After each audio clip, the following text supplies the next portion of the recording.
Hi students, अपन 12th class का 11 chapter समाकलन के अनुप्रयोग एप्लीकेशन ऑफ इंटीग्रेशन रनिंग में था। इसके मैंने 3 वीडियो कंप्लीट कर दिए हैं। 11 चैप्टर फिनिश की ओर है। टोटल फॉर्मूले और इसके क्वेश्चंस जो 11.1 के थे वो मैंने सोल्व कर दिए थे। मैं आपको बार बार कह रहा हूँ कि 2 क्वेश्चन आएंगे, 3 मार्क्स के आते हैं। फिगर अच्छे से बनाना होगा, फिगर का 1 नंबर मिलेगा, फिर आपको पुट करने का 1 मिलेगा और फिर इंटीग्रेशन करने के बाद आंसर निकालने का 1 नंबर मिलेगा। ऐसे 3 नंबर पार्टीशन में हमको प्राप्त होते हैं। तो अब देखिए 11.1 कंप्लीट हो चुकी है, 11.2 स्टार्ट है इसमें। तो उनसे थोड़े से बड़े क्वेश्चन हैं ये। आपको इसका फिगर अच्छे से समझना है, कैसे फिगर बनेगा, कैसे इनके क्रॉसिंग पॉइंट आएंगे, क्रॉसिंग पॉइंट आने के बाद लिमिट कैसे लेंगे, कौन से एरिया में से कौन सा एरिया हम ऐड करेंगे या घटाएंगे, वो आपको क्वेश्चन के अनुसार समझना होगा। तो आप देखिए पैराबोलाज हमारे पास में परवलयों y² = 4x and x² = 4y के बिटवीन जो कॉमन एरिया है, इनके मध्य में जो उभयनिष्ठ क्षेत्र है, कॉमन एरिया है, वो हमको फाइंड करना है। तो सबसे पहले देखेंगे कि ये जो पैराबोला है यानी कि ये परवलय है, कैसे बनेगा, कौन से अक्ष पर बनेगा, ये आपको नॉलेज में है क्योंकि आपने 11th क्लास में पढ़ लिया था और मैंने स्टार्टिंग वाले वीडियो में भी बताया था। x² = 4y, ये भी कौन सा पैराबोला है, कौन से अक्ष पर बनेगा। तो आप देखिए स्टूडेंट्स, ये x अक्ष पे बनेगा और ये y अक्ष पे बनेगा। तो हम कॉपी के राइट भाग में फिगर बनाएंगे। अब आपके सामने हम फिगर बना रहे हैं। सबसे पहले हम क्वाड्रेंट x अक्ष y अक्ष राइट करेंगे। इनको राइट करने के बाद पहले ये वाला परवलय बनाएंगे। ये हमने बना दिया है x अक्ष के ऊपर। अब ये बनाएंगे y अक्ष के ऊपर, ये हमने दूसरा बना दिया है। इन दोनों से जो एरिया जो बंद हो रहा है, बिल्कुल क्लोज है, जो उभयनिष्ठ है, जिसमें दोनों का अधिकार है, उसको हम शेडेड कर लेंगे। हमने लाइन ड्रॉ कर ली इसमें स्केल से और ये स्ट्रिप लगा दी, एक पट्टी लगा दी और ये पॉइंट फिक्स होता है, इसको 0,0 बोलते हैं। वर्टेक्स है, शीर्ष है, ये आप जानते हैं। ये x हो गया, ये y हो गया, ये x' हो गया, ये y' हो गया। यू नो, ऐसा भी आप जानते हैं। आप देखिए स्टूडेंट्स, ये पॉइंट आपको सबसे पहले प्राप्त करना होगा। प्रतिच्छेद बिंदु, इंटरसेक्टिंग पॉइंट, दोनों का ये प्रतिच्छेद पॉइंट है, ये आपको निकालना होगा। उसके बाद ही आपसे क्वेश्चन होगा। ध्यान रखें, ये पॉइंट जो भी आएगा, यहाँ से परपेंडिकुलर लाइन ड्रॉ करेंगे। जहाँ भी प्रतिच्छेद बिंदु होगा वहाँ से हमेशा परपेंडिकुलर लाइन ड्रॉ करेंगे, लंबवत लाइन खींचेंगे। तो फिर हम आपको ये पॉइंट समझाएंगे। ये पॉइंट जब आएगा, जब ये पॉइंट आएगा तो पहले आपको ये पॉइंट फाइंड करना है, क्योंकि x अक्ष पर y का मान 0 होता है। तो ये तो आ गया 0 फिक्स है, लेकिन x का मान इस पॉइंट से आएगा।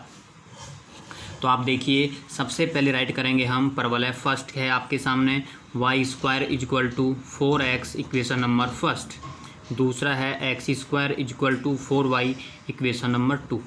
ऐसा क्वेश्चन हाल ही में एग्ज़ाम हुआ 12th क्लास का, उसमें भी ये क्वेश्चन आया है। यानी कि यहाँ 4 की जगह 4a है और यहाँ 4 की जगह 4b है। यानी वेरी वेरी इंपॉर्टेंट क्वेश्चन है। आप ये क्वेश्चन समझ लो तो आपके 4 क्वेश्चन पूरे हो जाएंगे। हम आपको इनके डायरेक्ट आंसर याद करना बता देंगे, कैसे याद करना है। ऐसे क्वेश्चन अक्सर कंपटीशन वाले एग्ज़ाम में भी पूछे जाते हैं। तो आप ये 4 क्वेश्चन हैं। देखो 4 आ सकता है, 4 नहीं भी आ सकता, या 4a 4b आ सकता है, या 4a 4a आ सकता है। समझ रहे हो? तो ऐसे कई क्वेश्चन बन जाएंगे। केवल आंसर पे इफेक्ट आएगा, फिगर सेम रहेगा, फिगर पे कोई प्रभाव नहीं पड़ता।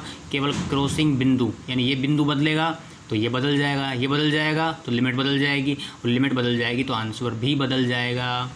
ठीक है ना? तो जब ऐसे 2 आ जाएं तो क्या करेंगे? अब से पहले 11.1 में केवल एक ही पैराबोला, एक ही परवलय आता था। अब आपको यहाँ 11.2 में 2 मिलेंगे। कभी पैराबोलाज मिलेंगे, कभी एलिप्स मिलेंगे यानी दीर्घवृत्त मिलेंगे, कभी सर्किल मिलेंगे, कभी एक सर्किल मिलेगा, एक पैराबोला मिलेगा, कभी एक पैराबोला मिलेगा, एक सर्किल मिलेगा, ऐसे डिफरेंट 2 पैराबोला मिल गए। तो ऐसे बहुत सारे क्वेश्चन बनेंगे, कभी लाइन आएगी फिर पैराबोला आएगा, कभी सर्किल आएगा फिर लाइन आएगी।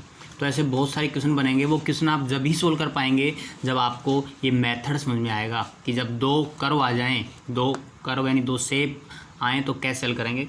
इक्वेशन फर्स्ट, समीकरण 1 व 2 से, from equation first and second, यानी कि हम क्या करेंगे, 1 का मान 2 में रख सकते हैं, 2 का मान 1 में रख सकते हैं। आप अपने हिसाब से सोल्व कर सकते हैं, ये कोई फिक्स नहीं है।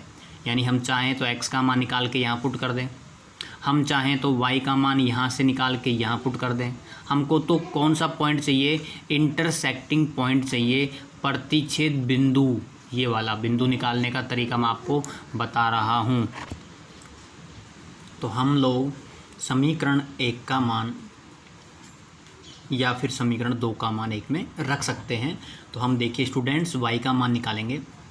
y का मान कितना आएगा, देखिए x² / 4 और y की जगह रख देंगे तो x² / 4 square = 4x employees x⁴/16 4x employees x⁴ 64x, 1x से 1x कैंसिल, x⁴ = 64 तो x = 4। x का मान समीकरण 1 में रख देंगे। Put the x in equation number first. तो आप देखिए कितना आएगा। सो y² = 4 × 4 16। तो y की वैल्यू आ गई हमारे पास में 4, प्लस माइनस की 4 है। हम केवल और केवल प्लस की काम में लेंगे क्योंकि इसके अंदर x भी प्लस का होता है और y भी प्लस का होता है। ठीक है स्टूडेंट्स। सो इंटरसेक्टिंग पॉइंट, प्रतिच्छेद बिंदु हमारे पास में आ गया 4,4।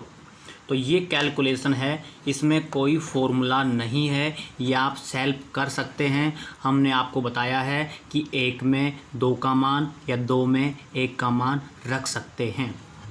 रखने के बाद क्रॉस मल्टीप्लाई करके कॉमन लेके कैसे भी आप x का या फिर y का मान प्राप्त करेंगे। यदि x का प्राप्त करेंगे तो x को रख देंगे तो y का आ जाएगा। यदि y का मान प्राप्त करेंगे तो y का मान रख देंगे तो फिर हमारे पास x का मान आ जाएगा। ठीक है। तो हमको इंटरसेक्टिंग पॉइंट यानी कि प्रतिच्छेद बिंदु प्राप्त होगा और वो 4,4 आया। तो बेटा ये आ गया 4,4। ये x4 है तो बताओ ये पॉइंट आ गया 4,0। यदि ये पॉइंट आता 2,2, सपोज करो 2,2 आता तो ये 2,0 आता। ये 1,1 आता तो 1,0 आता। 0 तो फिक्स हो गया ऑन x अक्ष y 0, यानी इस पॉइंट को आने के बाद ये पॉइंट आएगा। अब हम आपको सिखाएंगे एरिया कैसे फाइंड करेंगे। वो सबसे ज़्यादा इम्पोर्टेंट है, स्टूडेंट से वहीं पे मिस्टेक होती है। तो आप उसको अच्छे से समझेंगे कि कौन से फिगर में से कौन सी फिगर की जो शेप है वो घटाएंगे। तो अब देखिए स्टूडेंट्स, मैं आपके सामने यहाँ पे अलग से राइट करके समझा रहा हूँ, देखिए आप ध्यान से। चैनल को लाइक एंड सब्सक्राइब करें, शेयर करें। अब आपको लिमिट लेना बताते हैं। लिमिट कैसे लेंगे, अब आप देखिए अभिष्ट क्षेत्रफल रिक्वायर्ड एरिया जो हमको फाइंड करना है, तो ये वाला शेडेड एरिया है, इसका हमको बताना है कितना आंसर आएगा। तो हम यहाँ से चलते हैं स्टूडेंट्स। ये स्टार्ट किया यहाँ से और देखो चल रहे हैं, यहाँ से हम आ गए यहाँ पे। तो लिमिट 0 है और यहाँ पे 4 है, तो लिमिट आ गई 0 से 4, 0 से 4, 0 से 4। लिमिट आपको समझ आ गई। इस पॉइंट ये स्टार्टिंग पॉइंट है, यहाँ x का मान 0 है, यहाँ से ये पॉइंट है जहाँ हमने परपेंडिकुलर लाइन ड्रॉ की थी वो 4 है, तो 0 से 4 हो गई। अब आप देखेंगे कौन से परवलय है। हमारे पास 2 पैराबोला हैं यानी 2 परवलय हैं। दोनों परवलय में से कौन सा आपस में घटाएंगे, पहले में से दूसरा या दूसरे में पहला। तो आपको रटना नहीं है, आपको मैं समझा रहा हूँ, अच्छे से समझ लें आप, कभी भी आपको प्रॉब्लम नहीं आएगी। यहाँ से चलते हैं हम, देखना आप यहाँ जो पेन में चला रहा हूँ ये ध्यान रखना कहाँ से स्टार्ट किया है, यहाँ से स्टार्ट किया है ना। और देखो ये जा रहा हूँ मैं यहाँ पे, यहाँ से मैं जा रहा हूँ ऊपर। ऊपर जाने के बाद फिर मैं यहाँ से इस पॉइंट से फिर ऐसे आ रहा हूँ। अब आप देखो ये कौन सा परवलय है, ये 1 नंबर है, 2 नंबर। दोबारा देखो ये जो बाउंड्री, ये लाइन जो काम में आ रही है कौन सी परवलय की है, ये 1 नंबर वाले की है। तो इसका मतलब 1 नंबर वाले में से, अब सुनना, अब वापस यहाँ से स्टार्ट किया है, यहाँ से स्टार्ट कर रहा हूँ, दोबारा सुनो, यहाँ से जा रहा हूँ, अब की बार ऐसे जा रहा हूँ, ये यहाँ से जाके वापस जाके ऐसे यहाँ से ये पॉइंट और फिर यहाँ से अब क्या इससे आ रहा हूँ। ये परवलय कौन सा है, ये वाला, ये लाइन जो आ रही है, देखो यहाँ से टर्न लिया है मैंने, ये है 2nd नंबर पैराबोला। तो इस लाइन से ये एरिया, खाली वाला एरिया फाइंड होगा। और पहले मैंने शुरू में यहाँ से जाके यहाँ से आया था, तो ये पूरा आ गया था ना, ये कंप्लीट आ गया था। इस कंप्लीट में कौन सा भाग ज़्यादा आ गया, सुनो, जो आपको वाइट दिख रहा है ना, ये एक्स्ट्रा है, ये हमको नहीं चाहिए। तो इस वाइट भाग को आपको माइनस करना होगा। वाइट भाग माइनस कैसे करेंगे, तो आप इस पैराबोला से माइनस करेंगे। ये वाला पैराबोला है, इसको आप माइनस कर देंगे, यानी कि 1 नंबर वाले में से 2 नंबर वाला माइनस करेंगे। 1 नंबर से तो ये आएगा और 2 नंबर से वाइट आएगा, वाइट वाला माइनस करना होगा, इसलिए यहाँ माइनस आया है। समझ गए। तो मैं लिख रहा हूँ यहाँ पे पैराबोला फर्स्ट, यहाँ लिख रहा हूँ पैराबोला सेकंड, क्योंकि मिस्टेक हो जाती है। पैराबोला फर्स्ट का मतलब है y का मान 1 नंबर से लाएंगे, पैराबोला 2 का मतलब है y का मान 2 नंबर से लाएंगे। ये y dx क्यों लिखा है, ये फॉर्मूला है जो मैंने आपको 11.1 में समझाया था। ये y dx तो फॉर्मूला है, लिमिट बता दिया है, माइनस क्यों किया वो बता दिया है। यहाँ 1 और यहाँ 2, क्योंकि हमारे पास 2 समीकरण हैं। पहली समीकरण से y का मान निकालेंगे, वो यहाँ रखेंगे। दूसरी वाली समीकरण से यानी इक्वेशन से y का मान निकालेंगे, उसको यहाँ पे पुट करेंगे और फिर हम सोल्व कर लेंगे, मिस्टेक नहीं होगी। सबसे ज़्यादा इम्पोर्टेंट ये स्टेप है। इस स्टेप में स्टूडेंट मिस्टेक कर देते हैं, या तो लिमिट लेने में या फिर ये देखने में कि कौन से में से कौन सा घटाएं या फिर जोड़ें, यानी ऐड करें या फिर हम इसका डिफरेंस लें।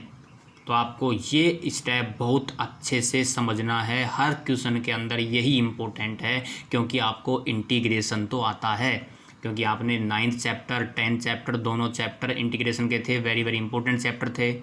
तो आपने वहाँ अच्छे से फॉर्मूले पढ़ लिए हैं, क्वेश्चन पढ़ लिए हैं, वही मेथड काम में आएंगे, नया मेथड काम में नहीं आएगा। ठीक है स्टूडेंट्स, तो मैं देखिए आपके सामने y का मान रख रहा हूँ, इक्वल टू इंटीग्रेशन 0 से 4।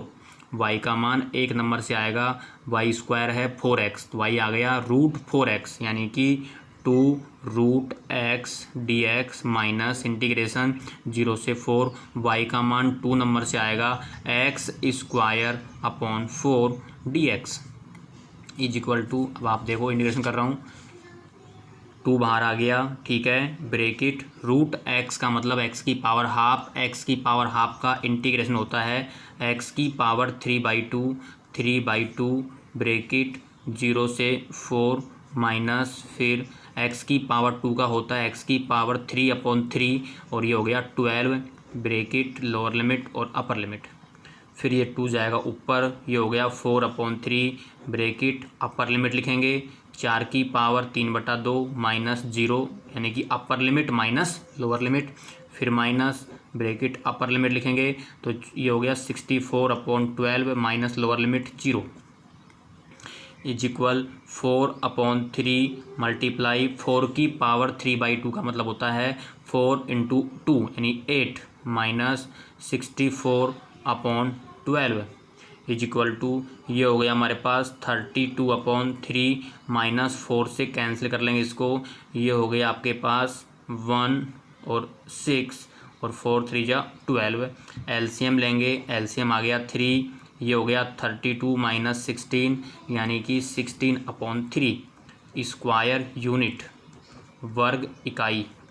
ये 3 नंबर का वेरी वेरी इंपॉर्टेंट क्वेश्चन है, जो इस एग्ज़ाम में 2020 का जो अभी एग्ज़ाम हुआ है हाल ही में, उस एग्ज़ाम में इसी टाइप का क्वेश्चन पूछा गया है। मैंने बताया था जहाँ 4 है वहाँ 4A आया था और यहाँ 4B आया है। तो आप देखो स्टूडेंट, जब यहाँ A भी नहीं है B भी नहीं है, मतलब यहाँ 1 है यहाँ भी 1 है, तो बताओ आंसर आया 16/3। जब मैं यहाँ ए और बी लगा दूंगा तो आंसर आएगा 16AB/3। समझ रहे हो क्या क्या आएगा? 16AB/3। और इसी क्वेश्चन को मैं कन्वर्ट कर रहा हूँ 3 टाइप से, वो आपको सामने समझा रहा हूँ कैसे आंसर आप डायरेक्ट बताएंगे। तो याद कर लेना, जब दो परवलय आ जाएं, एक एक्स एक्स पे बनता हो, एक वाई एक्स पे बनता हो, और बाउंडेड एरिया फाइंड करना हो, तो उसका डायरेक्ट आंसर आप लर्न रखें, क्योंकि कंपटीशन में अक्सर पूछा जाता है 16/3। कब? जब यहाँ 4 हो। जब यहाँ 4A और 4B हो तो 16AB/3। जब यहाँ 4 नहीं हो, अभी बताऊंगा आपको, जब यहाँ 4 भी नहीं आएगा तो ये 16 हट जाएगा और केवल 1 आएगा ऊपर, 1/3। देखिए राइट करता हूँ। मैंने आपके सामने 3 क्वेश्चन राइट किए हैं। क्वेश्चन नंबर 13 मैंने किया है, 14, 15, 16 इम्पोर्टेंट क्वेश्चन है, डायरेक्ट आंसर याद रखो। ये वाला 4AX आ गया, 4BY आ गया, चित्र वही बनेगा, यानी फिगर जो मैंने अभी बनाया था वही आएगा। ये इसी साल पूछा गया है, वेरी वेरी इंपॉर्टेंट था, 2020 वाले एग्ज़ाम में ये क्वेश्चन आया है। इसका आंसर मैं यहाँ राइट कर रहा हूँ, 16AB/3 यानी वर्ग इकाई, स्क्वायर यूनिट, ये आंसर आएगा। जब यहाँ A हो और B हो तो AB आएगा। जब यहाँ भी A हो, यहाँ भी A हो, दोनों जगह A हो, तो बताओ इसको देख के आंसर बोलो क्या आएगा? 16A²/3 square unit.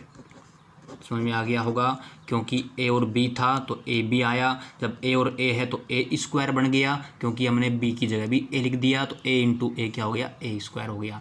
जब A को हटा दूंगा, यहाँ से भी A को हटा दूंगा, केवल यहाँ 4 आएगा, बताओ आंसर क्या आएगा? केवल 16/3 आएगा। तो मैंने यहाँ 4 भी हटा दिया और 4 भी हटा दिया, तो ये पूरा का पूरा हट जाएगा। तो आंसर बताओ कितना आएगा? 1/3 आएगा। तो ये इम्पोर्टेंट क्वेश्चन हैं, ये जो पॉसिबल थे वो मैंने राइट कर दिए हैं। 4 ही क्वेश्चन पॉसिबल हैं पैराबोला के। कौन कौन से? दोबारा सुन लो। एक A 4A 4B, यहाँ केवल कांस्टेंट नहीं है, 1 है केवल यहाँ, ये 4A 4A, और केवल यहाँ फिर एक मैंने किया है 4 आ जाए। तो 4 क्वेश्चन ही पॉसिबल हैं। यदि आएंगे तो पैराबोला के ये 4 क्वेश्चन में से ही पूछता है, तो मैंने आपको बता दिया है। ठीक है, चित्र वही सेम वही बनेगा, केवल और केवल क्या बदलेंगे बेटा? इंटरसेक्टिंग पॉइंट बदलेंगे, प्रतिच्छेद बिंदु बदलेंगे। ये इक्वेशन फर्स्ट बनेगी, ये इक्वेशन सेकंड बनेगी, दोनों को सोल्व करेंगे तो बताऊं आपको इंटरसेक्टिंग पॉइंट कितना आएगा? 1,1। देखो इधर आपके सामने ये मैंने रख रखा है, यहाँ पे ये आएगा 1,1। कितना आएगा? दोबारा सुन लो।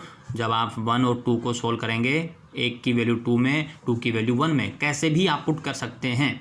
तो पुट करने के बाद जब आप सोल्व करेंगे तो हमारे पास प्रतिच्छेद बिंदु इंटरसेक्टिंग पॉइंट 1,1 आएगा। तो ये हो जाएगा 1,0। तो लिमिट बदल जाएगी, बोलो लिमिट क्या होगी? 0,0 से 1, 0 से 1, बिल्कुल सेम ऐसे कैसे आएगा? नो चेंज, आंसर अपने आप आ जाएगा 1/3। तो मैंने आपको ये क्वेश्चन बता दिया है कि इसको सोल्व करने पे 1/3 कैसे आएगा। प्रतिच्छेद बिंदु दोबारा सुन लो, कितना आएगा? 1,1। अब इसकी बात करते हैं। ये फर्स्ट नंबर, ये सेकंड नंबर, तो यही फिगर होगा। आप देखेंगे जब इंटरसेक्टिंग पॉइंट फाइंड करेंगे तो आएगा 4A, कितना आएगा बेटा? 4A, या 4 है केवल, वहाँ आएगा 4A, तो ये हो जाएगा 4A, 0। लिमिट बोलो, 0 से 4A, बिल्कुल सेम ऐसे कैसे सोल्व करेंगे? आंसर आ जाएगा। ठीक है, और इसकी बात करें 4AX 4BY, इनको आप सोल्व करेंगे। ये इन सबसे ज़्यादा टफ क्वेश्चन है, ये बात आप ध्यान रखेंगे। सबसे ज़्यादा टफ कौन सा इनमें से? ये वाला है, क्योंकि आप 4A और 4B है, इंटरसेक्टिंग पॉइंट निकालने में परेशानी आती है। तो मैं ये क्वेश्चन खुद सोल्व कर दूंगा, लेकिन आप पहले एक बार एफर्ट करें, सेल्फ क्वेश्चन सोल्व करने का एफर्ट करें। यदि आप कर पाते हैं तो बहुत अच्छा है, इसका मतलब आपके मेथड समझ में आ गया। यदि आपसे नहीं हो पाता है तो ये मैं क्वेश्चन सोल्व कर दूंगा। ठीक है स्टूडेंट्स, तो आप इन क्वेश्चनों को एक बार अच्छे से सोल्व करें। मैं और क्वेश्चन राइट कर रहा हूँ,